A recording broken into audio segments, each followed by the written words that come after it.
Très simplement, sans chichi, me souvenir avec mes camarades. Est-ce que vous avez des commentaires, des remarques à faire? Grande émission. C'est un plaisir pour moi de venir très simplement, sans chichi, me souvenir avec mes camarades. Est-ce que vous avez des commentaires, des remarques à faire tout de suite? Oui. Alors, attendez, chacun votre tour. Monsieur le ministre, d'abord, si vous le permettez. Je tiens à vous dire que je suis parfaitement scandalisé. On nous a présenté ce soir la réalité d'une façon odieusement caricaturée, pour ne pas dire grotesque. Je passe rapidement sur l'histoire du demi-frère d'Hitler qui tient de la plaisanterie de mauvais goût, pour en venir plus précisément à mon personnage, que l'on présente comme un velléitaire à la limite de l'incapacité. Alors que tout de même, soyons sérieux, ne serait-ce que par respect pour les gens qui nous regardent. Si j'ai été nommé ministre des anciens combattants, ce n'est pas par hasard. Tout est faux de A jusqu'à Z. Les personnages sont ridicules. Le ministre se plaint. Mais moi alors, qu'est-ce que je devrais dire? Mais enfin, qu'est-ce que c'est que ce pantin qui est tantôt mou, tantôt provocant, ne sait plus très bien. Écoutez, vraiment, le costume dont on m'a affublé dans le film, c'est dingue. Je veux rappeler que mon père n'est entré à la Gestapo que pour noyauter ce mouvement, n'est-ce pas, de l'intérieur. C'était en réalité un agent double, vous le savez très bien. Monsieur Ramirez, si votre père était un agent double, alors moi je suis un agent du KGB. Mais rien ne prouve le contraire.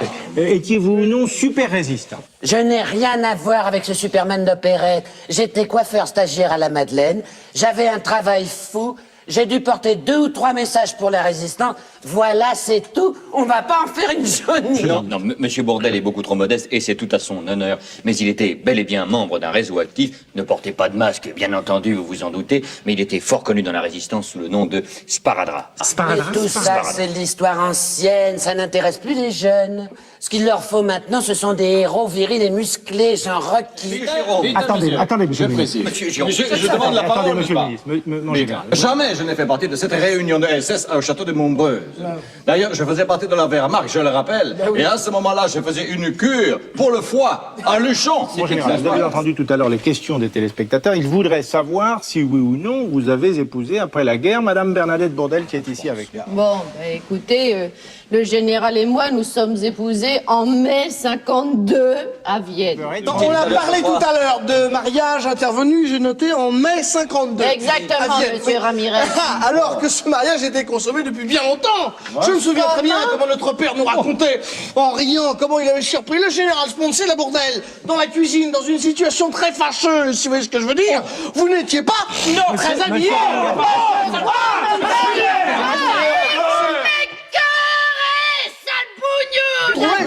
Prenons la Bourdelle, hein, la grosse Bourdelle, la cantatrice. Elle était présente sous les traits d'une immense cantatrice internationale multifare qui refuse de chanter pour les SS. Elle faisait 6 cabarets dans la nuit à Pigalle pour terminer à 6h du matin au One Toto complètement bourré, le nez dans la choucroute. Mais la mesure est à son compte, je m'en vais. Le maréchal nous voilà. Mais enfin, monsieur Giraud, c'est elle qui s'en va alors que c'est lui qui insulte. De plus, j'affirme que le ministre ici présent s'est mis dans la poche 2 millions de francs que André Legoin avait apporté à la résistance, je le sais. Attention, Ramirez, n'allez pas trop loin. N'allez pas trop loin.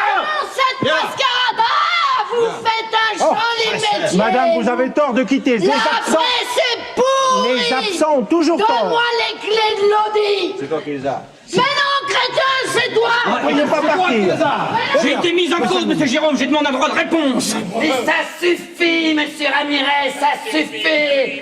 Vous vous foutez du monde depuis trop longtemps. Je me demande ce que je fais ici. Attention, je vais crier très fort. Messieurs, est-ce que vous pourriez continuer ce cours? Assez, c'est ignoble, c'est ignoble. Il n'y a pas de mots pour dire ce que vous êtes, monsieur Ramirez.